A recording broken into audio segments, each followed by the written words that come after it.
Olá, esse é o podcast Resumão da Engenharia Especial, com destaque para o que aconteceu na Semana Nacional da Engenharia. Hoje é 27 de outubro de 2025, eu sou o Rodolfo Dias Paz e vou contar aqui o que o Instituto de Engenharia e a Convisão CNC selecionaram de bom para você.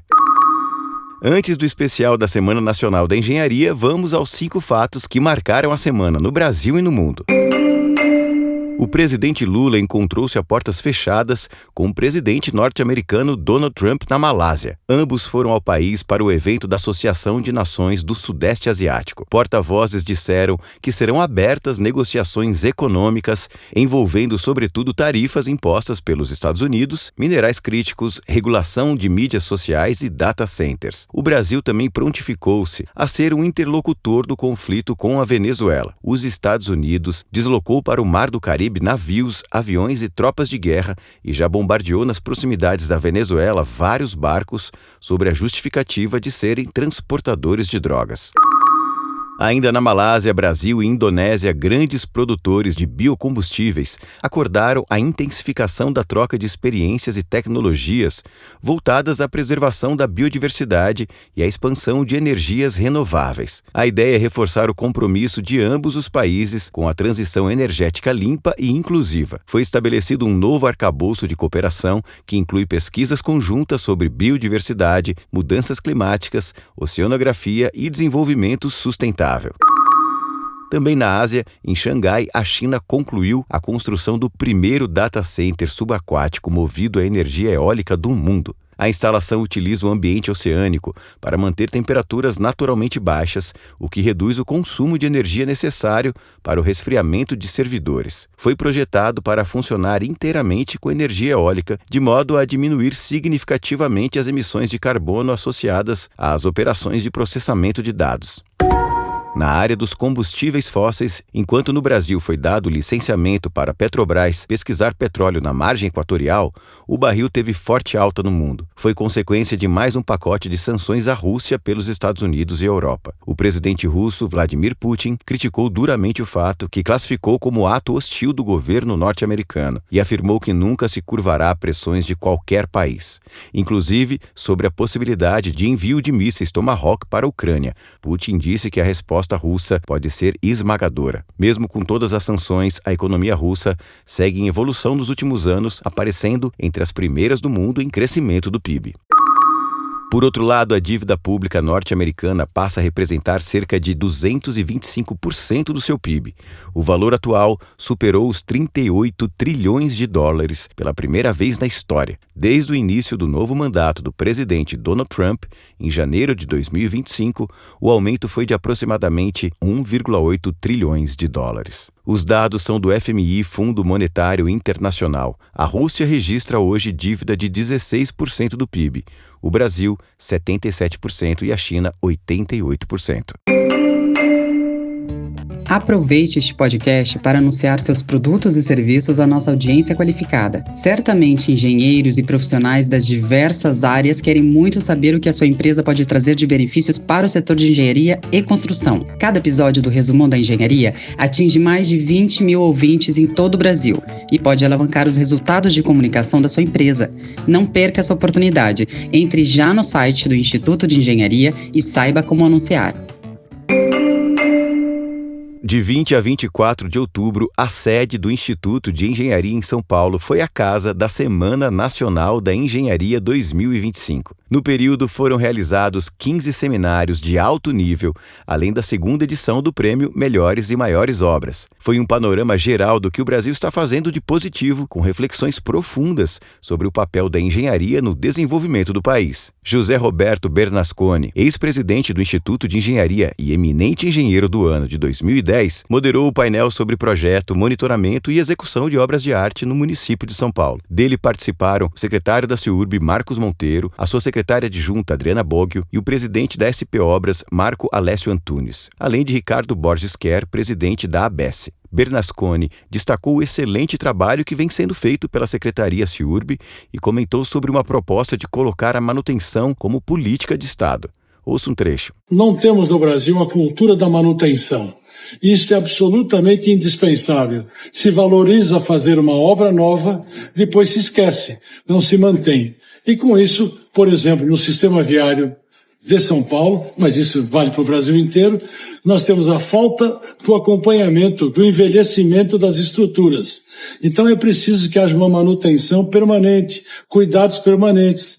Então existe todo um processo de vistorias que precisam ser feitas, identificação de problemas, correção de rumo, porque as estruturas, como nós seres humanos, também envelhecem e elas precisam ser mantidas para continuar a prestar serviço. Então houve um debate muito interessante e com propostas também boas para que a gente possa introduzir nos orçamentos de todos os órgãos estatais, desde o governo federal aos estados e os municípios, critérios para que haja verbas de manutenção de todo o equipamento público, porque isso gera o que se chama uma política de Estado, não dependendo apenas do critério de um governante que é temporário. Bernasconi comentou também o painel de debate sobre as obras de infraestrutura do governo de São Paulo, que contou com uma participação do presidente do DR, Sérgio Codella. Ele trouxe considerações sobre a maneira pela qual ele está reorganizando as estruturas que cuidam da infraestrutura,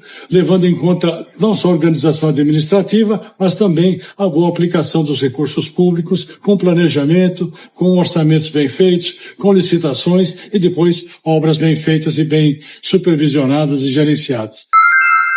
Carlos Alberto Laurito, diretor do Cinicesp da Brasinfra, lembrou uma frase marcante que a engenharia não é tudo, mas ela está em tudo. É extremamente importante para nós, que representamos a indústria da construção pesada, a infraestrutura, quando se trata de valorização da engenharia. A primeira edição, essa segunda e as próximas, com certeza estaremos juntos defendendo essa bandeira. Eu aqui nessa casa mesmo ouvi uma frase que muito me marcou, e até na abertura eu a reproduzi, porque foi dita por uma desembargadora da Superintendência Regional do Trabalho.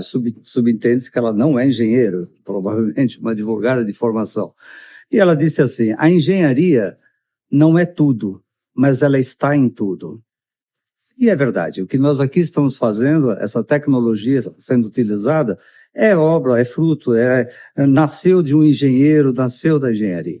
Então, essa valorização é tão necessária, principalmente naquele segmento que nós atuamos, que é o desenvolvimento do país.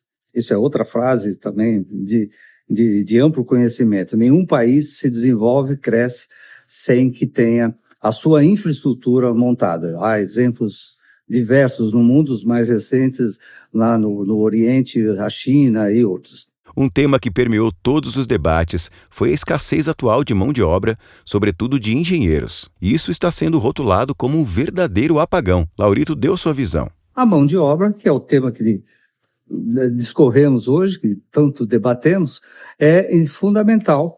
E cada vez mais nós sentimos essa escassez, quer seja no nível de engenheiros, a pouca atratividade que hoje há por parte dos jovens, no interesse de se formar em engenheiro, bem como na mão de obra técnica, operacional, nesse sentido, de retomar uma atratividade e uma retenção no desejo das pessoas virem a praticar, a conhecer, a ser um engenheiro.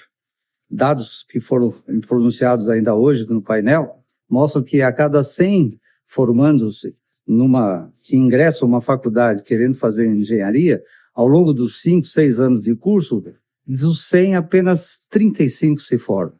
E desses 35, apenas 15 efetivamente vão atuar na engenharia, vão lá retirar o seu conselho regional, o seu CREA. Os demais, provavelmente, vão estar atuando em outros mercados. É essa posição, esse ranking que nós estamos empenhados em trabalhar para reverter essa situação, porque a engenharia do Brasil, ela é reconhecida no mundo. Tanto é verdade que várias empresas nossas executam obras no exterior e ela é de fundamental importância para o nosso crescimento e para as nossas futuras gerações. Quer mais produtividade na gestão de projetos e obras? Com o Sistema Convisão, você acessa empreendimentos por segmento e localização, acompanha tarefas com precisão e fortalece relacionamentos com as empresas. Tudo isso com um painel de controle claro, seguro e filtros que deixam suas buscas totalmente estratégicas. Simplifique os processos, potencialize os resultados. Descubra como o nosso sistema pode transformar a sua rotina. Em um seminário específico sobre o apagão de mão de obra, José Alberto Pereira Ribeiro, presidente da Brasinfra, reforçou que faltam engenheiros, operadores, técnicos e até serventes para atender a crescente demanda por obras públicas e privadas. E, segundo ele, sem o setor da engenharia, sem a construção, plano de governo é papel. Ouça o trecho. Nós tiramos algumas linhas. A primeira é a união, se fazer uma resultante para que nós falemos a mesma língua, porque o problema é muito sério. Nós não temos mão de obra qualificada, não temos engenheiro, não temos operadores de equipamentos, não temos setor administrativo, não temos até serventes para iniciarem conosco. Então, isso aí é muito importante a gente mostrar que não podemos perder essa oportunidade no momento que nunca tivemos uma demanda tão grande de investimento, sendo parceiros ou terceirizados das concessionárias e também em obras públicas, com a grande maioria dos estados com orçamentos, fazendo belíssimos investimentos e sempre lembrando, sem o setor da engenharia, sem a construção, os prestadores de serviço, plano de governo é papel. Quem também comentou sobre o apagão de mão de obra foi Paulo Coutinho, conselheiro do Sinicom, Sindicato Nacional da Indústria da Construção Pesada. A questão da escassez de mão de obra é um problema dos mais graves atualmente para o Brasil, que afeta a construção pesada, a infraestrutura e também os engenheiros. A pouca atratividade que está tendo a engenharia para os estudantes, para a juventude. E tem um déficit grande de engenheiros também. Paulo Coutinho complementou falando sobre a necessidade de investimento em infraestrutura versus as dificuldades atuais de mão de obra. E a ideia é o Brasil precisa aumentar os seus investimentos em infraestrutura. A infraestrutura do Brasil ela é bem precária, é bem inferior em qualidade, em quantidade a de países semelhantes. O Brasil tem 35,5% de estoque de infraestrutura entre o PIB, em relação ao PIB, enquanto na média mundial é 60%. Nós temos que investir muito em infraestrutura durante 20 anos, investindo o dobro que se investe hoje, você atingirá em 20 anos a média mundial. Isso é um fator e é um crescimento sustentável quando se investe em infraestrutura. E não tem mão de obra. Nós temos então que enfrentar esse problema através de um conjunto de ações que envolve as associações, governos, judiciário, e esse tem que ser um grande movimento que une a toda a sociedade brasileira no sentido de equacionar essa questão de falta de mão de obra para construção pesada, infraestrutura, e de engenharia de forma geral. Para saber tudo o que aconteceu na Semana Nacional da Engenharia 2025, acompanhe as páginas do Instituto de Engenharia e da Convisão.com. O Resumão da Engenharia vai ficando por aqui, destacando que a realização desse grande evento só foi possível com o patrocínio Master do Confea, patrocínio Ouro da Acciona Brasil e Anetrans, patrocínio Prata da ABS e Comba Telecom, patrocínio Bronze da Brasinfra, CIE, Cinicesp e VEG, apoio geral da Enel Brasil e apoio institucional da Abdib, ABMS, APMEC, APM, APOP, CREA-SP, Sinaenco, Sinduscom SP, Sinicom e Sobratema. Esperamos ter ajudado a construir a sua semana. Muito obrigado pela atenção e até o próximo Resumão da Engenharia.